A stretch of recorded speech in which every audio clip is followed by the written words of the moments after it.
Hey guys, tonight we slip through the heavy veil of time and into a place you've never visited. Unless, of course, your dreams are regularly set in 17th century Persia. You're barefoot on sun, warm stone in a courtyard thrumming with the clack rhythm of hand looms. Saffron, dyed threads hang like candy ribbons from wooden beams, and the air smells like lanolin, apricots, and a little bit of sweat. You're not here to buy a carpet. You're here to make one. Or at least, start learning how. Spoiler alert, you probably won't survive this apprenticeship without a few blisters, a lot of back pain, and at least one embarrassing public scolding. So, before you get comfortable, take a moment to like the video and subscribe, but only if you genuinely enjoy what I do here. And hey, post your location and local time down in the comments. I love seeing where in the world everyone's tuning in from. Now, dim the lights, maybe turn on a fan for that soft background hum, and let's ease into tonight's journey together. You're 10 years old, and your parents have finally decided that you're too fidgety to be a scribe, but too careful to be a shepherd. That leaves only one path, the weaving house. The gates creak open, and you step into the shadow of mastery. Centuries of knowledge, whispered down the warp and weft of silk and wool. The first thing that strikes you is the quiet discipline. No shouting, no chaos, just rows of young boys and girls bent over looms like monks at prayer. Your eyes adjust to the filtered light, sunbeams catching in clouds of red dust from crushed cochineal. You want to sneeze but hold it in. No one else is sneezing. A looming man, not a loom but close, walks over and sizes you up with a grunt. He's not wearing shoes either, but his feet look like they've walked across 3 continents. He nods once and points you toward a small, empty frame. Sit, he says. That's your name now. You learn quickly that in this place, the carpet chooses the weaver, or at least, the pattern does. Each master has designs committed to memory. Curlicued vines, winged lions, flaming cypresses, and you. You've been handed the simplest of templates, a repeating motif of 8, petaled flowers. It's both a kindness and an insult. Your first job is to watch, and not blink. You sit beside a teenager with long fingers and a rhythm so precise you wonder if he's secretly a machine. He ties a knot. He snips. He leans back, ties another. Snips again. It's a lullaby made of caluses. They're using a Persian knot, technically called an asymmetrical knot. You try to remember this, though it won't matter for weeks. It's like tying a tie underwater while being judged by a falcon. The knot loops around one warp thread and half loops around the next. That asymmetry is what gives Persian rugs their dense detail. But to you, it mostly gives headaches. You're handed a scrap of undyed wool and a worn-out stick. Practice, the teenager says without looking at you. He hasn't blinked in 20 minutes. The sun shifts. Your knees hurt. You've created a lump so mangled it looks more like a woolly bug than a knot. The master passes by, grunts again, and you're fairly sure you've been demoted to waste of thread. But you keep at it. Here's a fun little secret nobody tells tourists. Every workshop has a smell. Not just the wool or the dye, but the unique scent of effort, anxiety, and occasionally fermented yogurt someone forgot to clean up. The master insists it sharpens your senses. Historians still argue whether the olfactory training of apprentices played a role in distinguishing dye purity. Sounds far-fetched. But then again, so does learning geometry from a goat herder. You're introduced to the loom itself, not the one from cartoons with pedals and flying shuttles, but a vertical frame that leans slightly backward, tension with cords and pins. It's both your canvas and your prison. A senior apprentice takes pity on you. Her name is Roya, and she's 2 years ahead. She whispers tricks when the master's back is turned. Count out loud under your breath. Don't pull too tight on humid days. Always clip with your left hand if your right is sore. You try to act cool, but memorize every word like scripture. During a break, you wander the courtyard. An old man with an ink-stained robe sits cross-legged sketching new designs on gridded parchment. You're told he's the Nakush band, the pattern master. His scrolls are sacred. You lean in to look, and he flips it shut with a wink. Not yet, he says. You'd only steal it with your dreams. There's no clock here, but you can tell it's nearly evening because the shadows stretch long, and someone brings out a plate of dates. Your stomach growls. You've knotted 5 loops today. Only 5. At this rate, you'll finish a coaster by your 30th birthday. Still, you've touched the loom. You've breathed the air. You've started. And that matters. The second day starts with your fingers already aching. Not in a, I lifted a few heavy books way, but more like, I wrestled a honey badger made of thorns. You haven't even knotted anything yet today. You just dreamed about tying knots all night, and now your hands are reenacting the nightmare. You sit down in front of your frame, the blank warp staring back like a dare.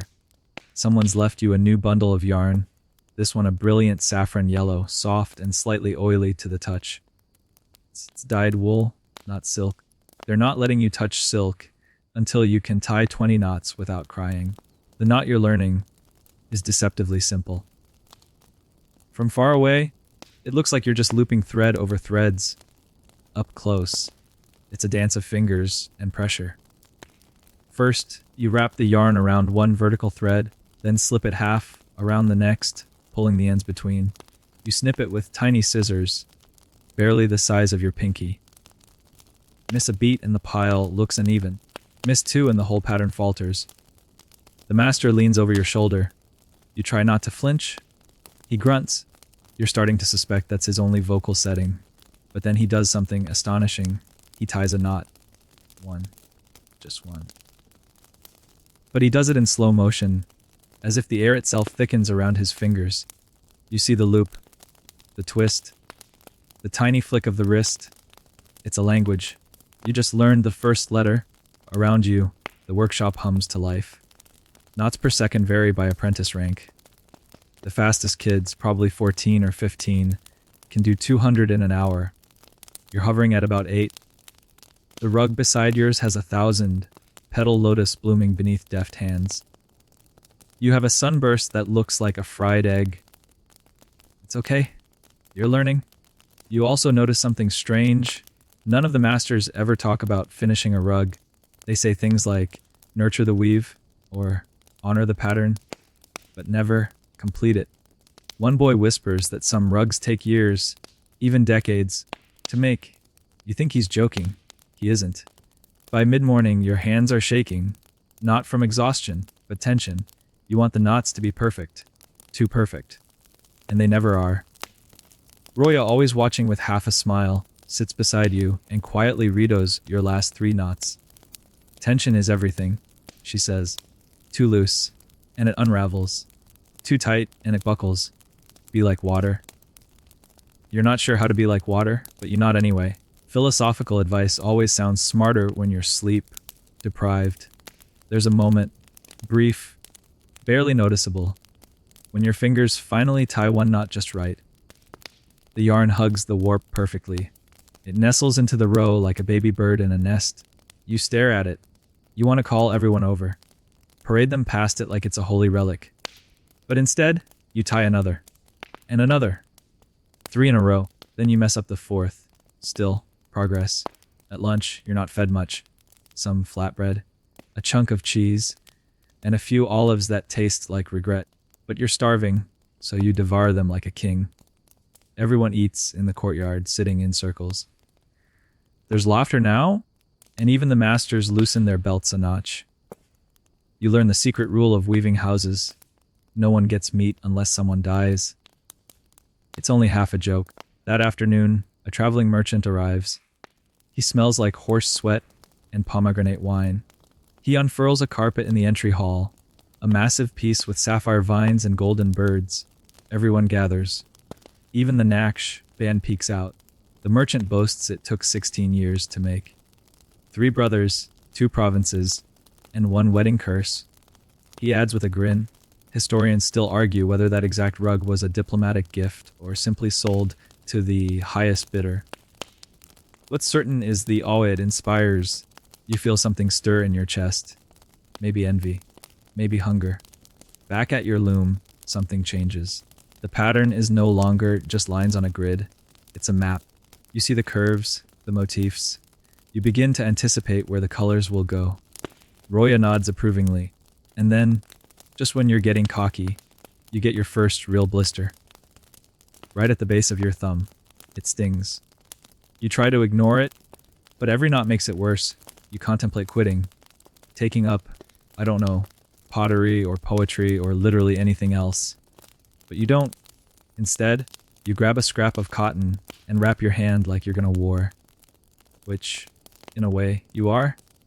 As the light fades and shadows stretch long again, you've tied 37 knots. That's nearly 5 rows. You run your fingers across them and feel the tiniest bit of pride. It's still a lumpy, weird rug, but it's your lumpy, weird rug. The master passes. He pauses, he grunts. But this one's different. Softer, almost approving, you think. By now, your knees and back have reached an understanding. They hate you. But there's also a new ache creeping in: hunger. Not the kind where you skipped a snack, the kind where every smell turns your head like a compass toward hope. Your day starts early, as usual. Before the sun climbs over the tiled roofs, you're already at your loom, rubbing the sleep from your eyes, and hoping today you don't spill dye on anything sacred. Again. But before you can tie even one knot, you're handed a fig, just one. Squishy, son, dried and barely enough to fill a tooth gap. This is your breakfast, and you chew it like it might grant superpowers. It doesn't. Your stomach growls. Roya giggles from the loom beside you. That's a good one. Sounds like a lion dying. Your diet as an apprentice is minimalistic. Each day, you're given a small round of sesame, studded bread, a sliver of goat cheese so sharp it might count as a weapon. And if you're lucky, an apricot, occasionally dates, rarely roasted chickpeas. Once, a bowl of thick, sour yogurt made its way around, and you all dipped bread like you'd never seen food before. Meat? Ha. That's for the master weavers, the nobles, and the twice-a-year festivals. You overhear someone joke that apprentices live off air, wool grease, and misplaced ambition. Not far off. Still, food becomes something of a game. You learn to chew slowly, let the goat cheese melt in your mouth. Even if it tastes like someone dared you to eat a barnyard. Some boys start trading olives for extra bread. You try bartering a perfectly tied knot for a boiled egg, but the older apprentice just laughs and eats it in front of you. Lunchtime is always communal. You sit cross-legged in a circle in the courtyard, bowls and baskets passed hand to hand. A girl with ink stains on her fingers tells stories while you eat. Today's tale is about a boy who tried to sneak out and steal honey during a sandstorm. He ended up face down in a beehive. Whether it's true or not, the lesson is clear: stay in line, stay humble, don't steal sweets. There's also a silent competition over who can eat the slowest. The record belongs to a boy named Omid, who once made a date last 7 minutes. That's 7 minutes of chewing, humming, and the occasional sigh, as if he were composing poetry with his molars. But food isn't just survival, it's bonding. The hunger is shared, which means jokes are funnier, gossip tastier. You learn who the secret snack hoarders are, and who always gives up their last olive. These small things matter. They build invisible threads that hold you together, even tighter than the warp. Occasionally, a smell wafts in from the street. Roasted lamb, turmeric rice, some merchant's lunch being paraded past your sensory, starved faces. It's torture. Absolute medieval psychological warfare. But it's also a reminder. The world outside still exists. You dream of that world while you not. Sometimes, you imagine you're not an apprentice, but a prince weaving as a disguise, or a spy hiding messages in your patterns, or just a guy who accidentally got stuck here and can't figure out how to quit politely. Historians still argue whether apprentices truly accepted this lifestyle out of devotion or sheer lack of options. Some accounts say families fought to get their sons into the most prestigious weaving houses. Others suggest most apprentices were orphans or second sons, cheap labor with no escape clause. The truth, like most of history, probably weaves somewhere in between. Later in the day, a visitor arrives. Not a buyer, but someone more terrifying, the guild inspector. He wears a blue turban and carries a measuring rod. Whispers ripple through the courtyard. Roya elbows you to sit straighter. You accidentally kick over your yarn basket. Smooth. The inspector doesn't speak. He just walks the rows, watching, nodding occasionally, scribbling something into a small book. When he passes your frame, you forget how to breathe. He lifts a section of your rug, frowns slightly, then moves on. You don't die. So when, as the sun begins to droop, and the call to prayer drifts softly over the tiled walls, you're offered your last meal of the day. Same as lunch, minus the olives. Someone's grandmother sent sweets, though. Tiny pistachio candies wrapped in paper. You each get one. It's gone in 3 chews, but the sugar feels like a festival in your brain. That night, you lie on a rough mat, listening to the distant sounds of musicians practicing in the bazaar. A reed flute plays a haunting melody, and for a moment, you forget your hunger. You feel full, not in your stomach, but in your chest. You whisper to no one in particular, "Tomorrow, I'll tie 50. And maybe, just maybe, you will. The morning light creeps in as always, gentle, golden, and entirely too early. You're already awake, though, because today is your turn to help with dye prep. That means 2 things. 1, you won't be tying knots for at least half the day. And 2, you're about to smell like boiled roots for the foreseeable future. You follow an older apprentice out of the weaving house, down a narrow path flanked by low adobe walls. At the end of the alley sits the dye yard, a chaotic, magical corner of the city where science meets superstition, and your clothes go to dye, buckets steam. Bundles of yarn hang dripping like tangled rainbows. And in the middle of it all stands Master Daria, dye mistress and queen of muttered incantations. Daria doesn't bother greeting you. She hands you a pestle and points to a pile of something that looks like shriveled ginger, but smells like a cross between celery and dirt. Madder root, she says. Start grinding. You do. And your forearms start complaining immediately. You grind. You sweat. You sneeze. The dust invades everything. When she's satisfied, Daria dumps your efforts into a bubbling vat. For reds, she says. Right? Persistent. Like heartbreak. Color. You learn is alchemy. The red comes from matter, sure, but also depends on water temperature, pH, and the mood of the person stirring. Indigo, the prized, elusive blue, is even trickier. It starts as greenish sludge and only turns deep blue when exposed to air. Watching it shift shades is like seeing a secret whispered into fabric. But the crown jewel. Yellow, made from weld flowers, pomegranate rend, or sometimes dried lizard skins. Historians still argue whether the infamous lizard yellow was real or just a prank played on gullible apprentices. Daria insists it's real, then winks. At some point, you're allowed to dip a bundle of wool into a vat yourself. You lower it slowly, as if baptizing it. The color catches and deepens instantly, an ochre that clings like memory. You hang the strand to dry, proud. Daria inspects it. Too fast, she mutters. Next time, wait, let the color ask permission. You realize that even dyeing is about patience and reverence. Later, you help wash indigo, dyed yarn in a cold stream that runs through a shaded channel near the city wall. The water stains your hands blue. Permanently, you're told. You're marked now, a true apprentice. You meet other dyers, older boys and girls who treat you like a lost kitten. They give you roasted chickpeas and tell you horror stories. One girl lost her braid in a wheel crank. One boy fell into a vat and emerged purple for a week. Everyone laughs, but there's tension underneath. The dye yard is beautiful, yes, but also dangerous. Still, you start to enjoy the work.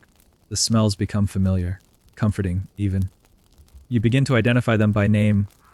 Copper sulfate, alum, fermented urine, that last one. Yeah. It's real. And you stir it with a stick, nose turned away, while pretending it's soup for a very, very sick sultan. Back at the weaving house, you carry your dyed yarn like treasure. Roya gasps at your fingers. You look like you punched a peacock, she says. You hold out your blue, stained hands proudly. Better than smelling like goat. That night, you try to wash it off. Scrub with sand. No luck. You've officially transitioned from beginner to someone who looks like they know what they're doing. That's half the battle. And while you lie on your mat, your head spinning with colors, you realize something: no rug is just a pattern. It's also a memory of boiling pots, secret recipes, and invisible fingerprints on every thread. You wonder, for the first time, what colors your own first finished rug will carry. Will anyone guess that the yellow came from your bruised palms, the blue from your laughter, the red from a heart still learning to beat in rhythm with the loom? Probably not. But you'll know, and maybe that's enough. Your eyes are starting to betray you. Not in a dramatic, I can't see anything kind of way, just subtle things. The blur at the end of a long day. The way every petal starts looking like every other petal. The creeping suspicion that your once vibrant saffron has, over the course of 3 rows, shifted into something resembling wet mustard. You blink. You squint. You wipe your face with your sleeve and try again. No use. Turns out, when you spend 10 hours a day staring at intricate knot patterns, tiny, repeating shapes, you start to lose the forest for the knots. That's when Master Afshin appears, seemingly out of nowhere, and drops a bundle of scrolls in your lap. Time for vision training, she says, as though that's a normal thing to hear at dawn. She has the voice of a poet and the emotional range of a brick. You both fear and admire her. What follows is not what you expected. You are not sent to an optometrist, not invented yet, or handed a magnifying glass. No, you're told to spend the next 3 afternoons staring at water. Not even joking. Water. So you sit by the canal behind the dye yard, eyes fixed on the shifting surface. Watch the way it splits, she says. Focus on what moves last. You think it's nonsense. You almost fall asleep, then something clicks. You start seeing depth differently. Layers, movement and stillness. The way shadows glide across silk. It's like your eyes have unlocked a cheat code. Back at the loom, you test it. And oh, it works. You finally spot where your blue was bleeding into the border. You catch a petal that's half a knot too wide. You feel like a superhero. A very tired, very dusty superhero. There's a reason for all this, though. In Persian carpet weaving, precision isn't about neatness. It's about language. Each motif carries weight. The botas, a little almond shape, might represent eternity. The cypress tree, resilience. Miss a curve, and you change the meaning entirely. Historians still argue whether these meanings were always intentional or just layered on by later scholars. Either way, you're not risking it. You also learn about counting. Not with numbers. Those are for merchants. You count with rhythm. The apprentices hum. Quietly, like bees in a field. 1, 2, pull, cut. 1, 2, pull, cut. It's meditative until someone starts singing the words to a love poem and everyone bursts into laughter. On harder days, Roya taps out the pattern in your palm like a code. She's memorized hundreds of them. She says her grandmother could weave by feel alone, completely blind. You're not there yet, but your hands are starting to learn their own language. To keep your eyes sharp, you also help mix pigments for the Naksh band. He lays out new scrolls and asks you to trace lines, test shading. It feels like forbidden magic. You're not allowed to design yet, but he lets you add a curl to a vine. Just one. You stare at it for 20 minutes like it's the Mona Lisa. Then he smirks and casually blots it out. Too eager, he says. Try again tomorrow. Oaf. Still, you glow for hours. Your fellow apprentices notice. Amit offers you his last fig in congratulations. You're suspicious, of course. It's probably a prank fig. You eat it anyway. That night, You lie awake, replaying the day. Not the scolding, not the sore shoulders, but the way the vine curled under your pencil, the way the silk glinted when you finally got the light right. You think maybe your eyes aren't failing after all. They're just evolving. You fall asleep wondering how much of the world you've missed by rushing past the details. And how many knots it'll take before you see everything. You've reached the point where your fingers know more than your brain. That should be comforting. Except your fingers are now being asked to do something ridiculous. Distinguish silk from wool without looking. Welcome to the thread test. You sit blindfolded in the corner of the courtyard, hands outstretched. Roya places 2 strands across your palms, one slightly cooler, smoother. The other feels like it's been through a sandstorm. You guess wrong. That's wool, she says, smirking. Next, Master of Sheen passes by. Taste it, she says deadpan. You think she's joking. She isn't. So, like a confused goat, you put the tip of the fiber on your tongue. Wool is bitter. Almost metallic. Silk is faintly sweet like old rice paper. You gag slightly. Everyone laughs. You now officially know what luxury tastes like. And it's not great. But here's the deal. Persian rug apprentices are expected to know their materials the way a musician knows strings, or a chef knows spice. It's not just about texture. It's about how they behave. Wool is forgiving. It fluffs. It stretches. It shrinks if you sneeze on it wrong. Silk, though. Silk is a diva. Stronger than steel at the same diameter, but temperamental. It shows every mistake like it's auditioning for a drama. You learn to pull a single thread and feel its tension like a violinist tuning for a solo. You listen to the snip of scissors. Wool clicks. Silk whispers. You begin to recognize the difference in how it glides through your fingers. There's a moment where you close your eyes and knot 5 rows with silk perfectly. When you open them, Roya is watching. She nods just once. That nod means the world. Midday, you're sent to the storeroom to help inventory spindles. It's darker than a cave with a grudge. Shelves tower over you, packed with dyed bundles from decades past. You brush against a dusty skein and sneeze, triggering a small yarn avalanche. Omid pops his head in. That's where the haunted ones go, he whispers. Haunted yarn, you say. He shrugs. Legend says some bundles are cursed. If you use them, the pattern never comes out right. Or worse, it mirrors your thoughts. You scoff, but that night, you dream of a rug that knots itself, and then unknots, over and over. Terrifying. Back at the loom, you're now handling silk inlays, small details added to highlight specific motifs. A glint of silver in a flower. A blaze of gold in a phoenix wing. The work is delicate. You're told not to breathe too hard while threading. There's a ritual to it. Dip fingers in rosewater to soften skin.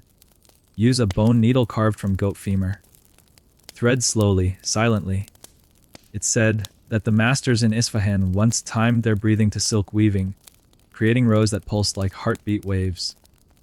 Historians still argue whether this technique ever existed outside romantic poetry, but you swear you feel it, an invisible rhythm as your hands move. And then you get to visit the archive. It's a locked room in the back of the Master's Hall, open only twice a year. The carpets inside are legends, some rolled, some hung like tapestries, glowing with age. Roya sneaks you in with the excuse of dusting. You don't touch anything, of course. You just stare. One rug shows a garden so detailed you can see dew on the leaves. Another depicts a battle, with figures no larger than a grain of rice. One has no pattern at all, just shifting waves of blue, like a dream you barely remember. You ask who made that one. No one knows, she says. It just appeared. The weight of that sinks into your chest. Rugs are supposed to tell stories. This one feels like a question. By the time evening falls, your hands are dyed purple from touching cochineal too early. Your neck aches. But you've threaded silk? You've tasted fibers? According to Omid, you may not be cursed. It's a good day. You didn't think you'd be doing math, did you? Sorry, friend. The loom doesn't care about your feelings or your fear of fractions. Today, your rug has entered its trickiest phase, yet symmetry. Not just make both sides look the same, but calculate how to repeat a motif across 847 knots while maintaining a 392 border ratio and making sure the central medallion aligns with the halfway point of your sanity. Roya hands you a wax chart covered in little boxes, each one filled with slashes, dots, or mysterious letters. Cartoon, she says. Not the funny kind, the carpet kind. Cartoons are gridded blueprints, where every box equals a knot, every mark a color. One misread and suddenly your majestic phoenix has two beaks and a really unfortunate tail. No pressure. You're assigned to a repeating motif, tiny vines curling into spirals. On paper, it's neat and manageable. On the loom, it's a fever dream of loops and diagonals. You tie 5 knots in the wrong direction before realizing it. Roya gently covers your eyes. Shh, she whispers. Just breathe. To help you focus, one of the senior apprentices teaches you rug math. It's not arithmetic like school. It's a blend of spatial memory, rhythm, and chance. 7-knot spiral, 2 up, loop left, mirror right. Over and over. You start to hum it under your breath. The pattern finds your bones. This is when your brain begins to split. Not in a scary way. Well, maybe a little. But more like dual processors. One part counts. The other part drifts. And in those drifts, you notice odd things. There's a girl 3 looms down who knots in perfect sync with the call to prayer. A boy near the dye yard always mutters riddles as he ties. You start doing it too quietly. What has no feet but runs? What grows backward as it's pulled forward? The rug, you realize. The answer is always the rug. During a break, you sneak into the storeroom and study a scroll of patterns from Tabriz. The geometric intricacy is staggering. Historians still argue whether these city-specific styles evolved from tribal traditions or mathematical experimentation. What's certain is those patterns. They weren't winging it. Someone calculated every twist. Back at your station, the master stops behind you. He says nothing for a while, just watches. Then, in a rareful sentence, he says, "Your vines curl too tightly." You nod. "I was thinking about feet with no legs." He blinks, then walks away. You fix the vines. Later, Roya shows you how to make a ghost grid. It's a light framework drawn with chalk on the warp threads themselves. Barely visible, but crucial. Would cheat a little, she admits. Even the best need guides. That night, you dream in boxes. A whole world of tiles and threads and symbols, somehow breathing. You wake up with a pattern in your head. You sketch it on a scrap of paper. A spiral. A star. A hidden tree. Will it ever end up in a real rug? Who knows? But it's yours now. And that makes it real. Blisters are now your constant companions. Some of them have names. There's Lefty, the stubborn one on your ring finger, and Big Gus, the gnarly crater near your thumb that throbbed through most of yesterday. They're not pretty, but they're badges of honor.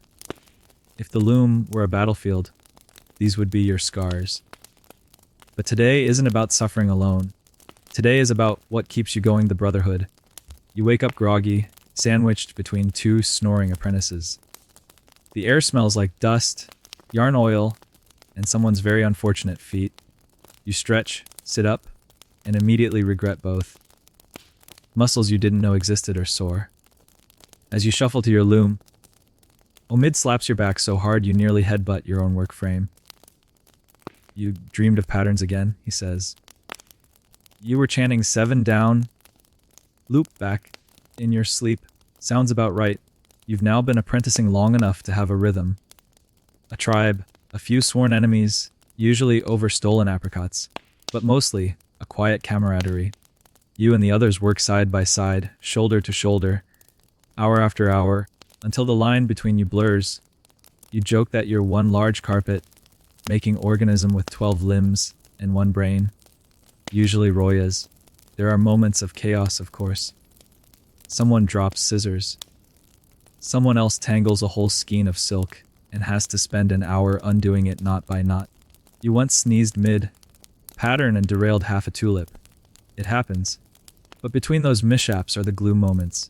You teach the younger apprentices how to roll yarn without snapping it. They teach you new chants. Omid invents a game where you knot with one hand behind your back. Spoiler, don't try it. Roya introduces shoulder massages as a mandatory evening ritual. For circulation, she insists. The masters pretend not to notice, but one evening, you catch Master Afshin stretching out her own shoulder with a sigh. She sees you looking and growls, "Don't get soft." You don't? Not yet. One of the highlights of your week is the shadow shift, when you and 3 others weave by moonlight. It's quieter, cooler, and just eerie enough to feel special. Shadows ripple across the walls as your lanterns flicker. Every sound is louder at night. Every breath, every click of scissors. You swear you can hear the wool sigh when pulled. On your 3rd night shift, someone starts humming an old lullaby. Roya joins in, then Omid. Soon, you're all weaving to music. It's low, off key, perfect. Then there are the stories. Apprentices tell stories like sailors do. Half-truth. There's the boy who once knotted an entire phoenix upside down and swore it was intentional. Symbolism. The girl who broke a loom by falling asleep on it. The time someone tried to weave a rug with camel hair and had to burn it because it smelled like scorched barn. But there are real stories too.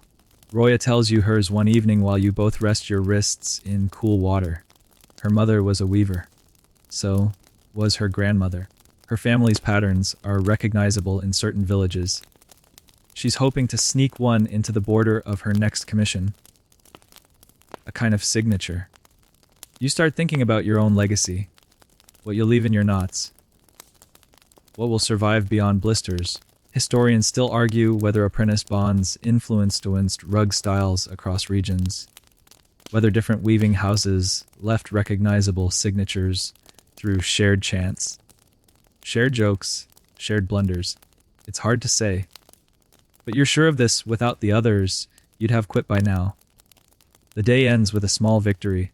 You finish a full motif, symmetrical, clean, balanced. Roya pats your shoulder. Omid tries to lift you in triumph and nearly pulls something. You all collapse in laughter. Under the stars, with aching hands and stiff necks, you smile. Because you're not just tying knots. You're tying friendships, patterns, and futures. And for the first time, you feel like you truly belong.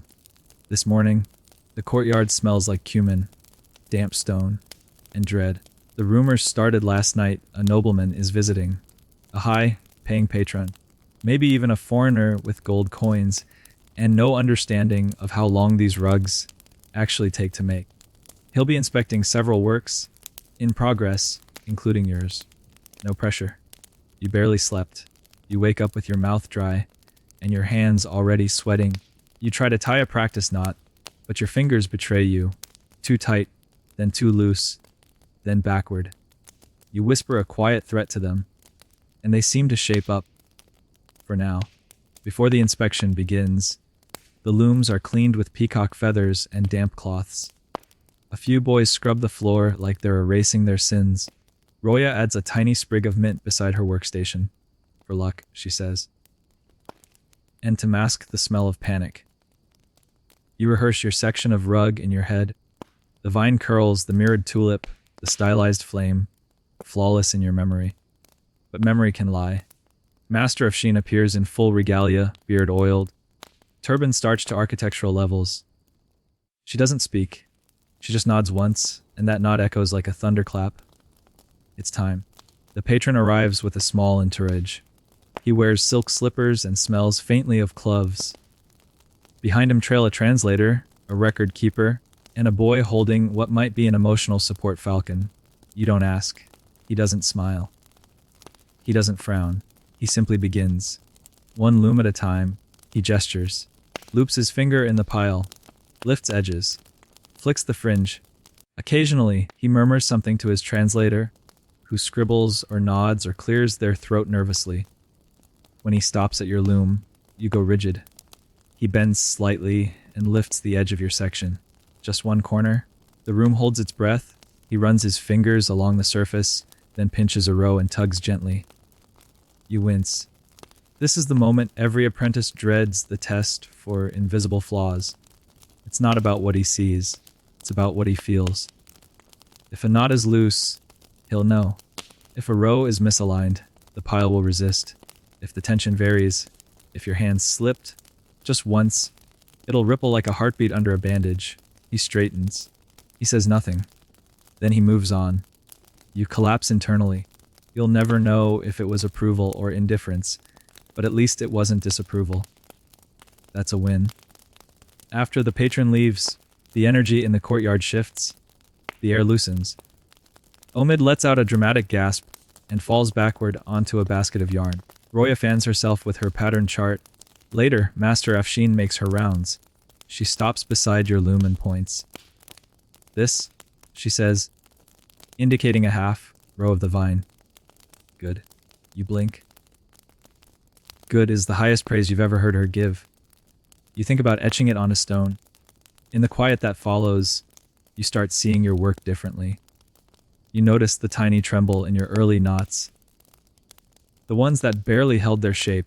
You see how the rows smooth out, how the motif finds its stride. It's not perfect, but it's alive. Someone once said that the greatest weavers always leave a flaw, a deliberate mistake, as a mark of humility. Only God weaves perfection. They say, historians still argue whether that's a true tradition or a comforting excuse. Either way, it gives you peace. The rest of the day is spent fixing the mess from the inspection. Moved tools, ruffled yarn, footprints. But the tension has lifted. You and Roya sneak to honey, dipped figs from the kitchen, and celebrate on the roof, legs dangling over the edge. I think he liked it. You say, I think he had no idea what he was looking at, she replies. But he liked how it felt. And that's what matters. That night, you run your fingers across your section one more time. You feel the rise and fall, the rhythm of your effort.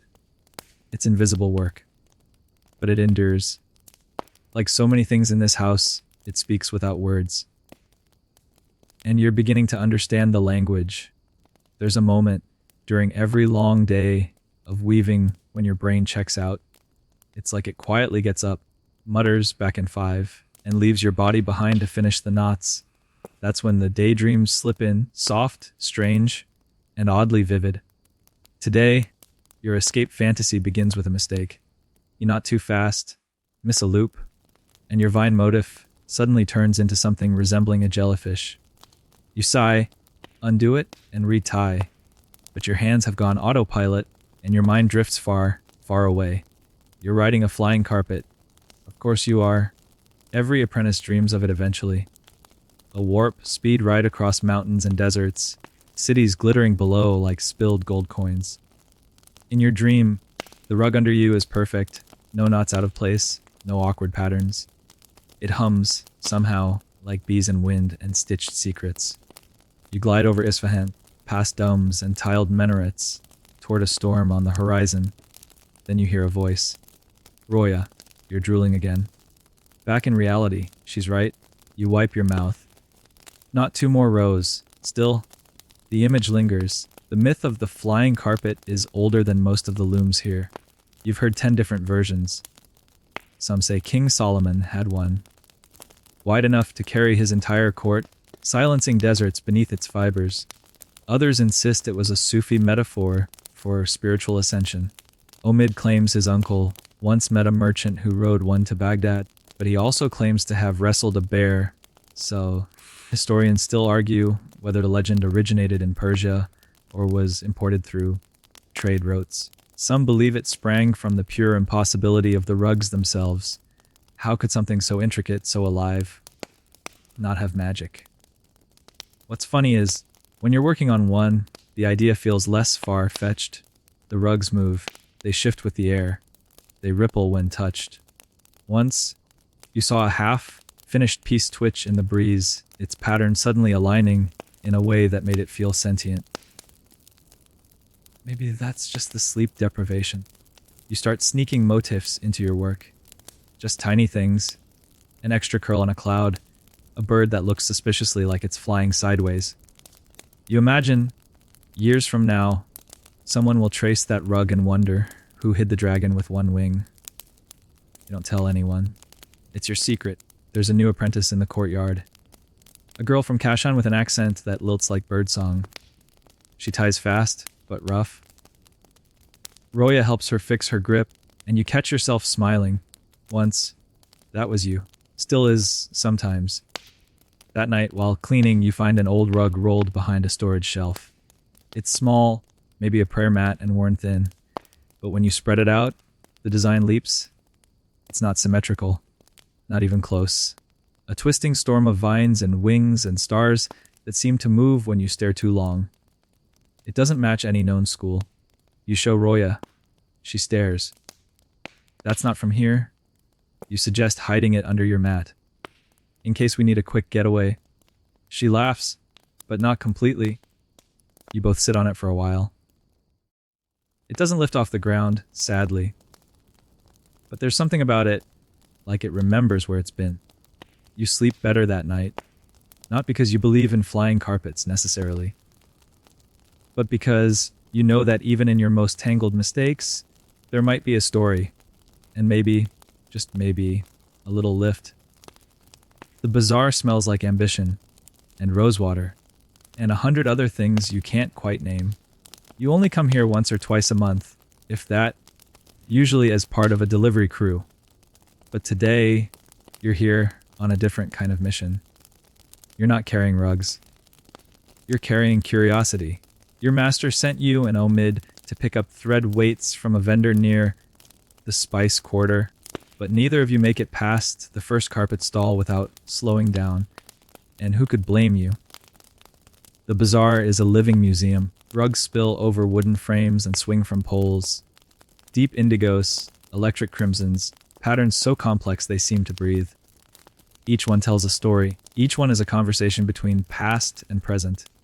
Omid drags you into a tented side alley muttering, "Listen. Don't talk." You're skeptical, but he points toward two old men hunched over a rug, arguing in 5 languages at once. At least 5. Persian, Arabic, something Turkic, maybe some French, and a liberal sprinkling of invented words. They're debating authenticity. One insists the medallion was knotted in Herat. The other swears it's clearly a comb variant with tribal over noting. You pretend to look at spices while soaking up every word. One of them finally turns to you. You there, apprentice. What do you see? You panic. But then you do see it. A tiny asymmetry in the border. A vine curls left instead of right. It's a tell, a mistake. Or maybe a message. "Someone changed the draft," you say quietly. They both freeze, then nod. Slowly. The conversation shifts, and you and Omid slink away before you're pulled into a full dissertation. But your heart races. You were right. Not just technically right. Right in the way that means something. Historians still argue whether bizarre disputes shaped the evolution of Persian carpet design. Some say yes, that the passionate debates pushed weavers to innovate. Others argue that markets simply reflected the tastes of patrons, not the craft itself. You're starting to believe both are true. That everything feeds into the weave. You stop at a stall selling used cartoons. Rolled up pattern guides no longer in circulation. Roya asked you to find something with lattice work. You find 3, then spot a 4th with a faded border, shaped like a serpent swallowing its tail. You buy that one for yourself. On the way back, Omid bribes a fruit seller for overripe pomegranates, and you both sit in the shade of a watermill, spitting seeds and sketching new designs in the dust. "Do you think we'll ever have our names in the market?" he asks. "Not unless we become masters. Then we become masters." It's said so plainly, like saying, "Then we breathe." And it sits heavy in the space between you. When you return, the loom feels different. The courtyard smaller, like you've briefly touched the world beyond, and now your fingers itch for more. Roya sees your new cartoon. The serpent, she whispers. Bold. You nod. We're learning to listen. Because in the bazaar, nothing is still. Every step is a negotiation. Every rug is a witness. And every apprentice is watched. Even if they don't know it yet. There's a strange hush over the courtyard today. Not the usual sleepy hum of focused nodding, but something sharper. Quieter. Like the air is waiting. You learn why when Master Afshin beckons you and Roya into the storage room. Her eyes are unreadable. She holds a rolled parchment, sealed with wax and marked with a family crest you've never seen before. We've been given a commission, she says. Special. Private. She unrolls the cartoon. The design is intricate. Floral borders, twin peacocks, a central medallion shaped like a starburst. But there's something odd, a small, empty space near the edge. An intentional gap. You'll place the mark here, she says. You blink? Mark. She points to the blank area. The family's sigil, hidden, tied in, but invisible. Roya explains, some noble families request their carpets to carry subtle symbols, marks known only to them. Woven not in color, but in knot, direction, or thread texture. A secret signature. This is your first time being trusted with one. You're sworn to silence. The pattern is taught to you in code. Roya walks you through it knot by knot. It's less a symbol and more a subtle shift in rhythm, like embedding a whisper in a song. Don't break the weave, she warns. Make it seamless. If you do it right, no one will notice. No pressure. You spend 2 nights practicing on scraps. The technique is simple. The responsibility is not. That mark will live forever in the carpet. A family heirloom. A memory that only they understand. And only you placed. On the day of the real weave, you knot with trembling fingers. Roya stands beside you, not guiding, just there. When you finish, she traces the row with her fingertip and nods. You did it. You look down. The rug looks exactly the same, but it isn't. Later that evening, you overhear 2 masters discussing past hidden marks, a son's name woven into the border of a father's tome rug, a tiny falcon stitched into the eye of a royal peacock, a rebellion sigil tied into a trade carpet and smuggled across enemy lines. Historians still argue whether these tales are real or apprentice gossip gone wild, but you believe them now. You and Roya don't speak about it again. You return to your usual motifs, cloud bands, rosettes, spirals. But everything feels different, because now you've left something behind, something invisible, something sacred. That night, while soaking your wrists in rosewater, you sketch a new pattern in the dust. This one has a tiny hidden shape in the corner, a tulip with an extra petal. You erase it before anyone sees, not because it's wrong, because it's yours. Starts with a dare. Of course it does. Omid, eyes glittering with mischief, leans in close during break and whispers, "Let's steal the indigo." You choke on your fig. "What?" "Borrow." He amends far too quickly. "Just a pinch." For Roya, she wants to test a new gradient. You know it's forbidden. Indigo is precious, locked up after dark, tracked, guarded. Half your lessons in the dye yard have been horror stories about apprentices who dropped a bundle of blue yarn and spent the next week scrubbing stones with vinegar, but your curiosity wins. Also, peer pressure, you agree. The plan is simple. Stupidly simple. During moonrise, while the older apprentices perform their evening wash rituals, you and Omid sneak into the dye shed. You've timed it to the call to prayer. You even made up excuses. Omid suddenly, very spiritual. Now, you're deeply moved by algae patterns on the fountain tiles. It's a full moon. The shadows stretch long and inviting. You slip into the dye yard like ghosts. The vats are covered, the coals long cold. The air smells like old copper and secrets. Omid picks the lock. Or rather, he jimmies it with a spoon. The door creaks like it's narrating your crime. Inside, it's dark. You light a tiny oil lamp. Enough to see the storage shelves, but not enough to draw attention. There it is, a pouch of dried indigo leaves. You take the smallest pinch. A mere whisper. But just as Omid pockets it, something thuds. You freeze. Footsteps. Outside. You blow out the lamp. Omid grabs your hand.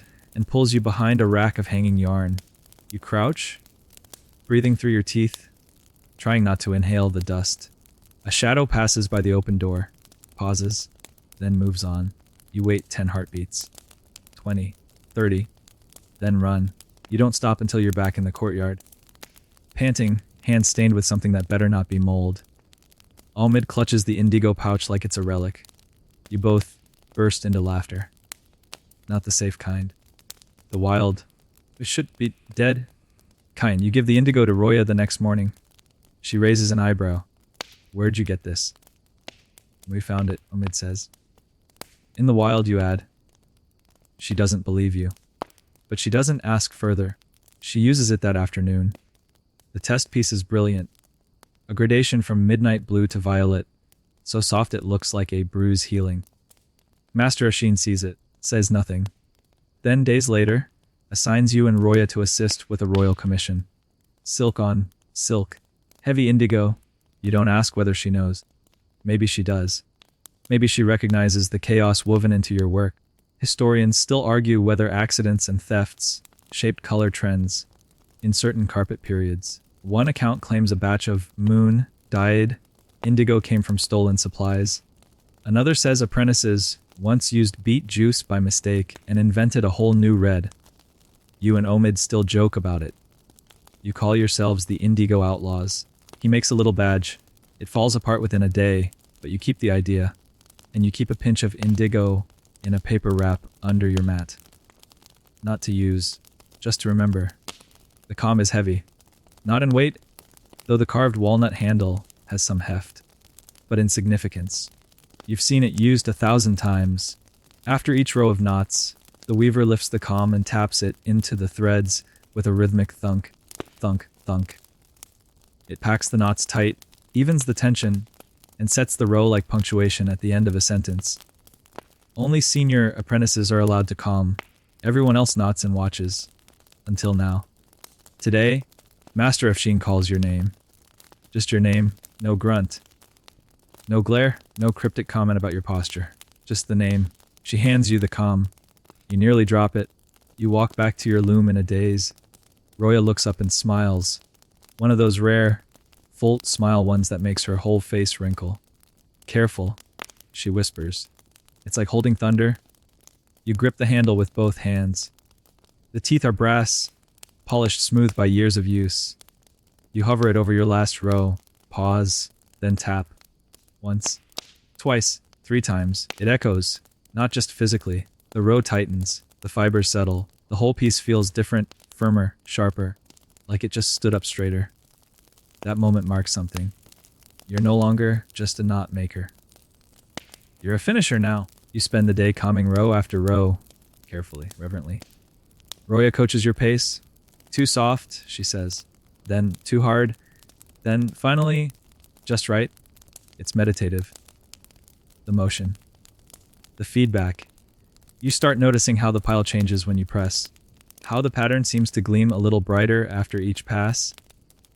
Like the rug breathes easier, knowing it's being sealed in place. Later, Master Afshin inspects your work. She runs a hand across the newly calmed section, nods once then, gasp, smiles. You consider collapsing. The calm becomes a part of your daily ritual. You clean it at the end of each day.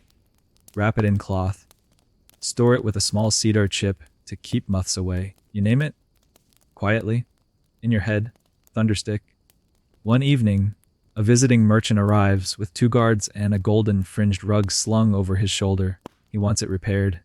A moth hole in the border. Your master agrees and assigns it to you and Roya. The rug is old. Worn but still proud. The border pattern is unfamiliar. Spiraled pomegranates and crescent leaves.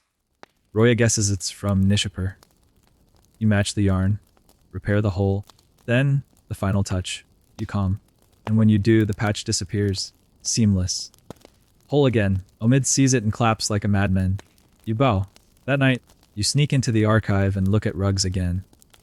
But this time, you don't just admire the motifs.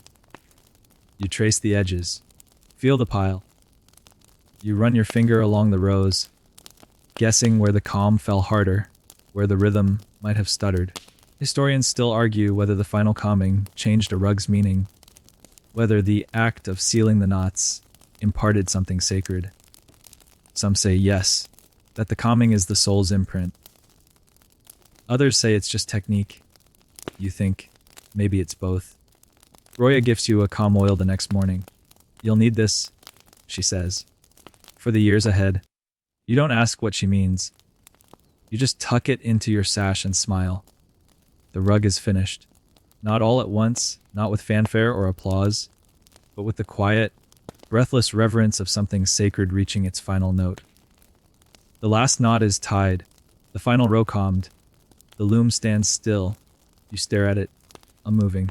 It's strange, after so many weeks, months, countless hours. The thing you've been building now stares back at you. Whole, heavy with meaning, alive with detail. You know every thread, every choice, every mistake woven in and hidden beneath a sea of color. Roya touches your shoulder. Ready? You nod. The unrolling is a ritual. Everyone gathers in the hall. The rug's been cut from the loom, flipped, brushed, trimmed. Now it lies coiled like a sleeping serpent, waiting. Master Ashin gives a curt nod. 2 apprentices lift the edge and begin to unroll. Silence. Color spills across the floor. Reds so deep they hum. Blues that feel cool to the eye. Yellows that glow like the last hour of sunlight. The motifs unfold. Flame borders, cloud bands, curling vines, and at the center your medallion, your mark. Gasps ripple through the room. One of the elders whispers something that sounds like praise. Omid punches your arm so hard you nearly fall over. Roya squeezes your hand. You feel your heart rise into your throat. The master steps forward. She kneels, runs her hand along the pile. No words, just the way her fingers slow over the hidden sigil. She nods. Again. Then she says it, soft and certain. It will stay. That means it's good enough, not just to sell, but to keep. For the house, for the legacy. Your rug joins the archive. You sit beside it later, barefoot, tracing its edge with your toe. The patterns gleam.